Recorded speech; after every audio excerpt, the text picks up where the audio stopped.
할렐루야.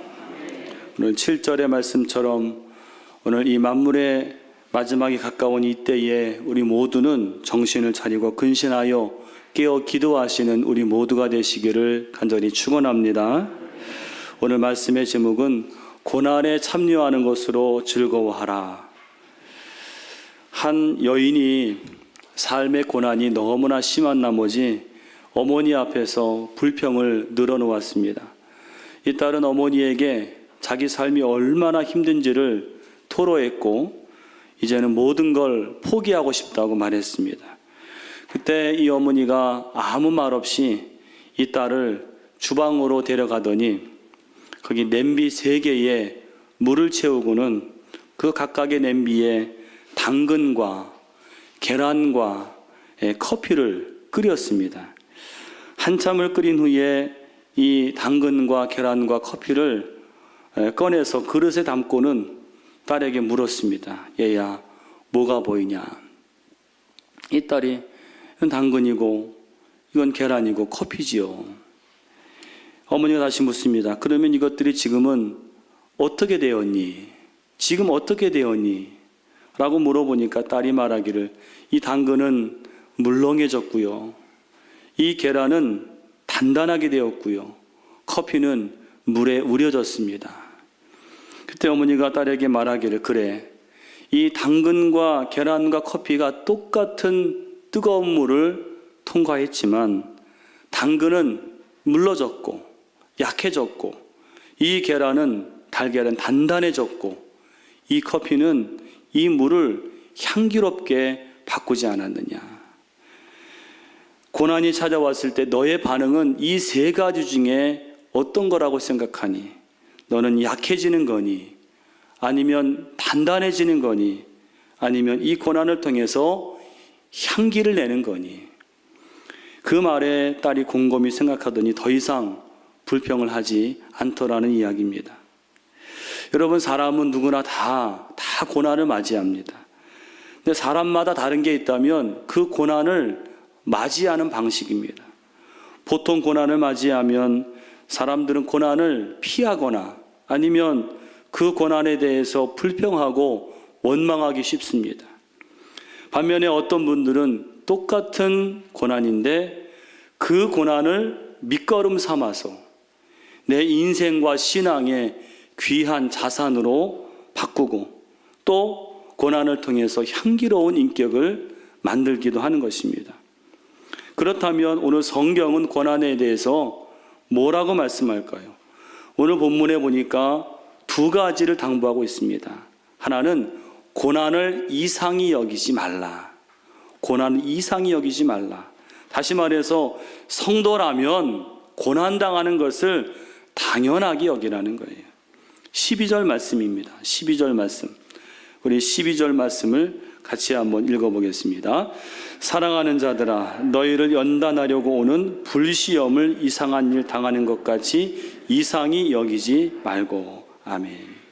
여러분, 여기에 고난을 뭐라고 표현했습니까? 그냥 시험도 아니라 불시험이다. 불시험 같은 고난입니다. 그런데 그렇게 불같이 뜨거운 고난을 만날지라도 이상히 여기지 말라는 거예요. 이상히 여기지 말라는 것은 충격으로 받아들이지 말라는 겁니다. 더 쉽게 말하면 그냥 그러려니 하라는 것입니다. 왜냐하면 성도의 고난은 하나님이 허락하신 것이고 하나님이 반드시 이기게 하실 것이기 때문인 줄로 믿습니다. 여러분 기억하세요. 성도의 고난은 하나님이 허락하신 거예요. 하나님이 허락하신 것이기 때문에 반드시 이기게 하십니다. 또 고난에 대한 2번째 당부는 13절인데 고난에 참여하는 것을 즐거워하라. 오늘 설교 제목입니다.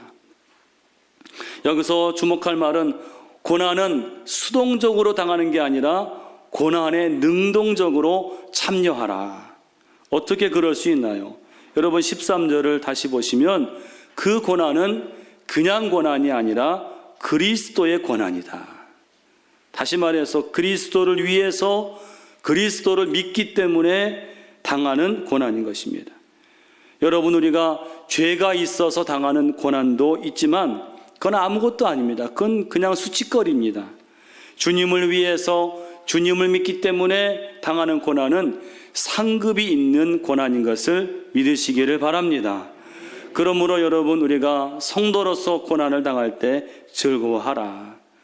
오늘 그렇다면 성도가 고난을 즐거워할 수 있는 근거는 무엇인가? 오늘 본문을 가지고 세 가지로 은혜를 나누기를 원합니다. 첫 번째로, 고난은 죄를 그치게 하기 때문에 즐거워해야 합니다. 고난은 죄를 그치게 합니다.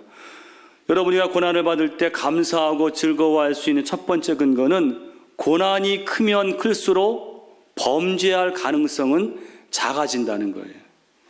특히 어떤 고난이 그런가 하면 육체의 고난이 그렇습니다. 1절을 보세요. 여러분, 1절 말씀을 같이 읽어보겠습니다. 그리스도께서 이미 육체의 고난을 받으셨으니 너희도 같은 마음으로 갑옷을 삼으라. 이는 육체의 고난을 받은 자는 죄를 그쳤음이니. 아멘. 여러분, 여기 보면 육체의 고난에는 어떤 유익이 있습니까? 죄를 그치게 하는 유익이 있어요. 무슨 말이냐면, 건강할 때는요, 육체의 욕망을 따라 죄 가운데 살던 사람도 병에 걸려서 아프고 괴로우면 육체의 욕망이 약해지고 죄를 삼가게 되는 것입니다. 제가 아는 어떤 사람은 평상시에 하나님이 없다고 그렇게 고집하던 사람인데, 한 번은 몸의 통증이 너무 심하니까 자기 스스로 하나님을 찾더라는 것입니다. 물론 오늘 이 베드로 사도가 말한 육체의 고난은 단지 육체의 질병만을 의미하는 것이 아닐 겁니다. 당시 그리스도인들이 박해 속에서 당한 육체의 고난을 의미하는 것입니다. 여러분, 실제로 기독교 역사를 보면 예수 믿는다는 이유로 아주 끔찍한 육체의 고통, 고문을 당한 예들이 많습니다. 지금도 북한 같은 곳에서는 실제로 그러한 육체의 고난이 현실인 것입니다. 그런데 오늘 1절에서 분명한 것은, 육체의 고난은 분명히 유익이 있다는 거예요. 죄를 그치게 하는 유익.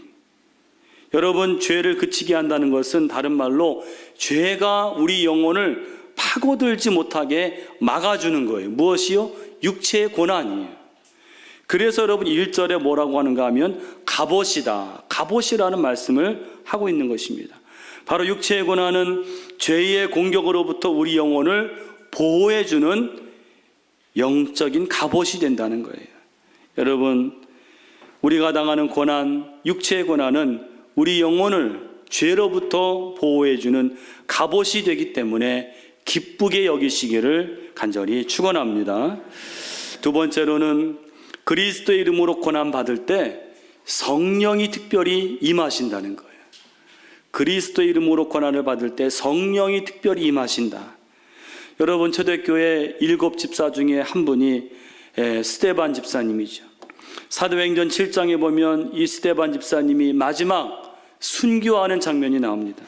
거기 보면 스데반이 53절에 이르는 긴 설교 끝에 예수님을 증거하니까 그걸 듣던 유대인들이 이를 갈며 죽이려고 했습니다. 그런데 바로 그 순간에 스데반이 예수의 이름을 증거하다가 돌에 맞아서 죽기 직전에 어떤 일이 벌어졌는가 하면, 성경을 보니까 그 순간에 이 스데반이 성령이 충만하여서 하늘을 우러러 보니까 거기에 하나님의 영광과 예수님이 하나님 우편에 서신 것을 보았다는 거예요. 바로 그 광경을 보면서 이 스데반이 돌에 맞아 죽은 것입니다. 여러분, 여기서 우리가 얻는 귀한 은혜가 뭐냐면 성령 충만의 비결입니다.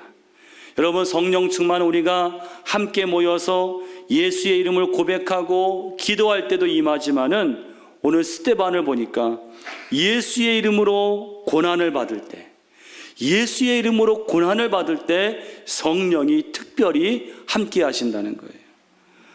여러분, 바로 오늘 14절 말씀이 그 내용입니다. 14절 말씀. 14절 말씀을 같이 함께 읽겠습니다. 너희가 그리스도의 이름으로 치욕을 당하면 복 있는 자로다. 영광의 영 곧 하나님의 영이 너희 위에 계심이라. 아멘. 여기 그리스도의 이름으로 치욕을 당하면 복이 있다 그랬습니다. 왜냐하면 하나님의 영이, 성령이 그 위에 임하신다는 거예요. 오늘 이 새벽에 참여하는 모든 분들을 축복하는 것은 여러분 모두가 성령 충만함으로 이 세상을 승리하시기를 원합니다. 그리고 스데반 집사님처럼 여러분 위에 성령이 특별히 임하시기를 간절히 축원합니다. 그러기 위해서 우리가 감당해야 되는 게 있어요. 뭐냐면 예수의 이름을 전하는 거예요. 나아가서 그 이름을 전하다가 당하는 고난을 당연하게 여기고 즐거워하라는 것입니다. 여러분, 우리가 다 느끼는 거지만 코로나 이후로 이제는 전도하기가 더 어려워질 것 같습니다. 지금 우리 사회만 보더라도 기독교에 대한 반감이 참 많아졌습니다. 그렇기 때문에 전도하다가 겪는 어려움도 더 많아질 것입니다. 우리가 이 완악한 세대에 어떻게 전도할 수 있습니까? 사람의 힘으로 되지 않습니다. 성령 충만으로 되는 줄로 믿습니다. 성령 충만하면 예수를 전하게 되고, 예수를 전하다가 고난을 받으면 성령이 더 특별히 함께 하시는 것을 믿으시기를 바랍니다. 마지막 세 번째로 그리스도인으로 받는 고난을 하나님이 귀하게 보신다는 거예요. 오늘 베드로 사도는 고난에 참여하는 것을 즐거워해야 할 또 하나의 이유를 15절 이하에서 말씀합니다. 먼저는 두 가지 종류의 고난을 소개합니다. 하나는 15절에 나온 것처럼 죄로 인해 당하는 고난이에요. 15절 말씀입니다. 너희 중에 누구든지 살인이나 도둑질이나 악행이나 남의 일을 간섭하는 자로 고난을 받지 말려니와. 그러니까 이러한 고난은 받을 필요가 없다는 거예요. 이건 죄에 대한 대가입니다. 또 베드로 사도는 성도라면 받음직한 고난을 16절에서 소개하고 있습니다. 성도가 받음직한 고난, 16절 말씀 같이 읽어보겠습니다. 만일 그리스도인으로 고난을 받으면 부끄러워하지 말고 도리어 그 이름으로 하나님께 영광을 돌리라. 아멘. 여기 주목할 단어가 그리스도인입니다. 그리스도인. 여러분, 이 그리스도인 이 말은 지금은 우리가 아주 매우 고상하게 들리는 말이지만 초대교회 당시에 이 그리스도인은 이방인들이 예수 믿는 사람들을 조롱하는 말입니다. 그리스도를 따르는 자들. 그러니까 지금식으로 말하면, 우리식으로 말하면 우리 기독교인들을 가리켜서 예수쟁이 이렇게 부르는 것과 비슷합니다. 당시에 그리스도인으로 불리는 것 자체가 고난의 시작입니다. 바로 그런 시대에 베드로 사도가 성도들에게 뭐라고 권면하는가 하면 그리스도인으로 고난을 받으면 부끄러워하지 말라. 그리고 도리어 그 이름으로 하나님께 영광을 돌리라는 거예요. 여기에 그 이름이라는 것은 천대받고 조롱받는 그리스도인을 가리키는 것입니다. 그런데 여러분, 그리스도인이라는 이름으로 하나님께 영광을 돌리라, 이 말씀 속에는 세상은 이 이름을 천하게 여기고 조롱할지라도 이 이름이 하나님께는 영광이 된다는 거예요. 다시 말해서 하나님은 그리스도인이라는 이름으로 고난을 받을 때 그 고난을 귀하게 보신다는 것입니다. 여러분 기억하세요. 우리가 그리스도인으로 고난을 받고 수욕을 당할 때 하나님은 그 고난을 귀하게 보시고 영광을 받으실 줄로 믿습니다. 그렇기 때문에 우리 그리스도인은 고난을 받을 때 이런 이유 때문에 즐거워할 수 있는 것입니다. 오늘 우리 중에 여러분 가운데 이 시간 온라인으로 참여하는 우리 교우들 가운데 고난받는 분이 계십니까? 특별히 그 고난이 내 이익이나 내 욕심을 추구한 결과 당하는 고난이 아니라 정말로 그리스도인으로 예수의 사람으로 살아가려고 하다가 받는 고난이 있습니까? 여러분, 그런 분들은 오늘 말씀에 의하면 가장 복된 사람들인 것을 믿으시기를 바랍니다. 왜냐하면 하나님이 귀하게 보세요. 그리고 성령이 그 위에 특별히 임하셔서 우리 모두가 다 승리하게 될 줄로 믿습니다. 기도하겠습니다. 하나님 감사합니다. 오늘 우리에게 구원을 주셨고 또한 그냥 구원이 아니라 상급 있는 구원을 주시기 위해서 오늘 우리 모든 성도들이 고난을 허락하시는데 그 고난을 이제 이상히 여기지 말고 오히려 기뻐하고 즐거워할 수 있는 믿음을 저희들에게 허락하여 주시옵소서. 특별히 주님을 믿음으로 예수의 이름으로 당하는 고난이 있다면 하나님 앞에 기도함으로 즐거워할 때에 우리가 성령 충만함으로 승리하게 될 줄로 믿습니다.